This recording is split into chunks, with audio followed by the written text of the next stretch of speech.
بسم الله الرحمن الرحیم. بیا هم شته راغلاست هیله لرم چې ټول به روغ جوړ او د صحت جامې مو په تن وي. نن موږ تاسو په پایتان کې پر کلاس او سټیک وریبل باندې خبرې کوو چې کلاس وریبلونه کوم وریبلونه ته وایي، سټیک وریبلونه کوم وریبلونه ته وایي، انسټنس وریبلونه کوم وریبلونه دي. اصلا د کلاس وریبلز او سټیک وریبلز کوم فرق نشته په پایتان کې. یعنې موږ تاسو اصلا پر انسټنس وریبلز او سټیک وریبل باندې خبرې کوو. که موږ تاسو فکر وکړو په پایتان کې ټول objectونه چې دي دا یا سټیک وریبلونه دي یا هم انسټنس وریبلونه دي. ټول انسټنس وریبلونه چې دا خپل سټیک وریبلونه نه دي چې دا خپل د سټیک وریبلو سره یو څه فرق لري او توپیر لري د دغه objectونه. یعنې که موږ تاسو وګورو یو انسټنس وریبل یا نان سټیک وریبل چې دی دا د یو object لپاره مختلف دی چې هر object موږ تاسو په پایتان کې ګورو دا یو کاپي لري. که چېرې دلته موږ یو مثال ذکر کړی دی وایي که چېرې موږ تاسو وګورو د کمپیوټر ساینس سټوډنټس لپاره موږ تاسو یو د CSS سټوډنټ کلاس لرو. دغه کلاس چې دی دا خپل سټیک وریبل لري، یعنې دغه سټیک وریبل یا هغه وریبل ته ویل کېږي چې په کلاس کې ډیفاین شوی وي، انیشلایز شوی وي، یعنې دته والیو په کلاس کې دننه سټیکلی اساین شوي نو دې ته موږ تاسو سټیک وریبل لرو. او که چېرې دغه ابجکټونه موږ وګورو چې دغه خپله بیا د ابجکټ کولی شي چې دا سټیک وریبلونه کال کړي. همدارنګه که موږ تاسو وګورو نن سټیک وریبلونه هغه وریبلونه دي چې په دغه مثال کې یو نیم دی او خپله دغه یو مثال چې موږ تاسو دلته ذکر کړی دی نیم لري او رولز لري. دا خپله دغه نن سټیک وریبلونه دی چې موږ تاسو داسې نه کوو چې په پایتان کې د سټیک وریبلو لپاره د سټیک کیورډ ذکر کړو او هغه وریبل زموږ لپاره یو سټیک وریبل وي. موږ تاسو په نورو ژبو کې وایو که چېرې موږ تاسو یو وریبل سټیک کیورډ ونه لري یعنې د سټیک کیورډ په واسطه ډیفاین نه شي نو هغه موږ تاسو وایي چې دا انسټنس وریبل دی. خو په پایتان کې داسې نه ده. زه راته مو نوی کلاس اخلم چې دا کلاس معرفي کوم. د کلاس کیورډ څخه استفاده کوو CSS سټوډنټ په نامه ما دا کلاس واخیستی. که وګورو دا کلاس یو سټیک وریبل لري نو د سټیک وریبل د ډیکلیریشن لپاره موږ تاسې هغه همدغه ځای کې یا کلاس کې دننه انیشلایز هم کوو. لکه مثال زه وایم سټوډنټ. کله چې دا د سټوډنټ وریبل ما ډیکلیر کړي او دلته زه والیو انیشلایز کړم نو دې ته موږ تاسې په پایتان کې سټیک وریبل وایو چې دا په سټیکلی ډول ډیکلیر شوی دی. یعنې سټوډنټ CSS چې دا د ټولو ابجکټونو لپاره فرق نه کوي، یعنې یو شی دی.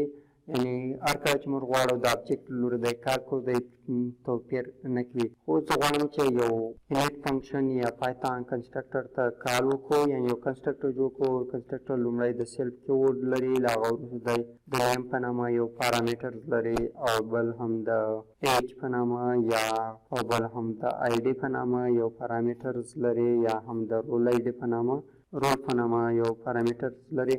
کله چې موږ غواړو دغه پارامترونه یا دغه وریبلونو ته ډیټا سیټ کړو نو موږ تاسو په انسټیټیوټ د سیلف کیورډ څخه استفاده کوو چې دا خپله د په پایتان کې نن سټیک وریبل دی. یعنې چې موږ تاسو نشو کولی دغه وریبل د هر ابجکټ لپاره تغیر کوي. چې موږ تاسو یو نوی ابجکټ جوړوو دا وریبلونه د هغه لپاره تغیر کوي. خو د سټوډنټ لپاره د کوم ابجکټ هر وخت موږ تاسو نوی ابجکټ جوړوو دغه سټوډنټ وریبل چې سټیکلی موږ ډیکلیر کړی دی دا تغیر نه کوي. موږ په پایتان کې د سټیک لپاره وریبلو لپاره عموم کې سټیک کیورډ څخه استفاده نه کوو. عموم کې موږ تاسو یو په کلاس کې وریبل ډیکلیر کوو او هغه ته هغه ډیفاین کوو او له هغه وروسته هغه انیشلایزیشن هم کوو یعنې والیو هم ورته سیټ کوو. چې راسو موږ تاسو وایي سیلف ډاټ نیم مساوي که په نیم سره یا نیم ورته اساین که او سیلف ډاټ ایج ته هم ایج اساین که او سیلف ډاټ رول ته هم رول اساین که چې دا د هر سټوډنټ لپاره فرق کوي. نو موږ تاسو راسو که وګورو دا زموږ تاسو لپاره یو سټیک وریبل شو او دغه زموږ تاسو لپاره هم دا زموږ تاسو لپاره انسټنس وریبلونه دي. یعنې که وګورو دا د هر ابجکټ لپاره تغیر کوي. په دغه کلاس کې موږ تاسو یو وریبلز لرو چې سټوډنټ چې دا خپله سټیک وریبل دی او خپله کلاس وریبل هم موږ ورته ویلی شو.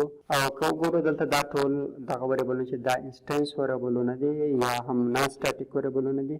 نو د دې لپاره موږ تاسو راځو لومړی دغه فنکشن ته ابجکټ جوړوو. زه به ابجکټ 1 جوړ کړم. کله چې لومړی ابجکټ جوړ کړئ ابجکټ 1 نو زموږ څخه درې پارامترز غواړي. لومړی نیم او دوهم ایج او دریم هم رول نمبر.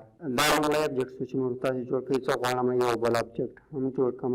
نو زه غواړم چې دغه د سټوډنټ ابجکټ کوم پراپرټیانې چې دي هغه پرنټ کوم نو obj1.name obj1.age or obj1.role که چیرې زه دا پروګرام رن کړم پیرر که موږ تاسو وګورو دلته دغه فانکشنز فیل چې دی دا فانکشنز فیل غلط شوی دی init فانکشن که چیرې دا پروګرام رن کړم دانش څلرویشت یو زه غواړم دا بل ابجکټ پراپرټیانې هم پرنټ کړم پرنټ چیرې دا پروګرام رن کړم که وګورو دغه انسټنس وریبلونه چې دي دا د هر ابجکټ لپاره تغیر کوي خو که چیرې راسم زه دغه ابجکټ لپاره هغه نور پراپرټیانې چې کلاس وریبلز دي یا سټاټیک وریبل دی هغه پرنټ کړم نو موږ به دا د کوم ابجکټ لپاره یعنې د دواړو ابجکټ لپاره ابجکټ 1 ډاټ سټوډنټ او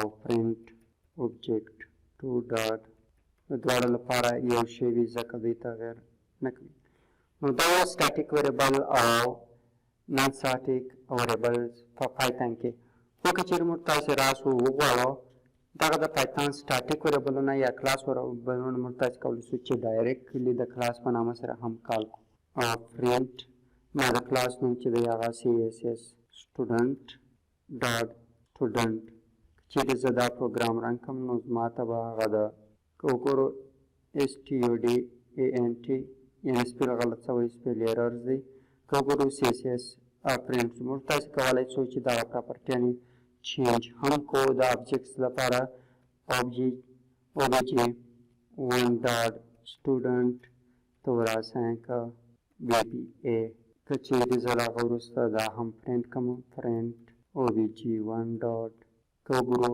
bba پرنټ شو نو دا سټاټیک وریبلز په پایتان کې او انسټنس وریبلز یا نن سټاټیک وریبلز یا کلاس وریبلز چې موږ تاسې دې ته کلاس وریبلز هم ویلی شو چې دا سټاټیکلي وریبلونه دي یعنې سټاټیک دي دا وریبلونه موږ تاسې کولی شو چې د کلاس د نوم څخه استفاده وکړو او ډاټ اپریټرز وکاروو او سټاټیک وریبل پرنټ کو او دا هیڅکله د کوم ابجکټ لپاره یعنې د نوي ابجکټ لپاره تغیر نه کوي د دې والیو لپاره او دا انسټنس وریبلونه چې دي د هر نوي ابجکټ په جوړېدو سره کولی شي چې دا تغیر وکړي که وګورو دلته لومړي ابجکټ لپاره دا یو شی و خو د دویم ابجکټ لپاره دا بل شی و که دلته وګورو د دواړو ابجکټو لپاره سټوډنټس یو شی دی یعنې کوم تغیر یې نه دی کړی خو کولی شو چې دا سټاټیک وریبلونه والیو موږ ور چینج کړو نو دا په پایتان کې سټاټیک او نن سټاټیک وریبلونه